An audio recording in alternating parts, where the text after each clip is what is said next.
सखर मां हफीज़ लाशार की रिपोर्ट है। सखर प्रेस क्लब आडो घोटकी ज़िले के रावासिण जो पुट समेत 62 खिलाफ एहतजाज थियो आहे।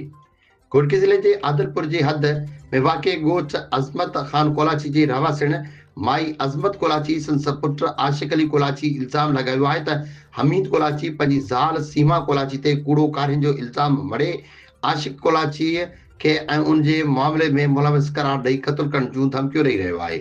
बासरदुर जो चवणु आहे त हमीद कोलाची सां गॾु वॾेरो बंगलो खान कोलाची, अब्दुल समद, अली गुहर, दादन, कुर्बान, जफर, शहजादो बासित पिण खेनि हिरासा करे रहिया आहिनि, जंहिं सबबि सॼो ख़ानदान सख़्त ख़ौफ़ ऐं बेचैनी में मुब्तला आहे।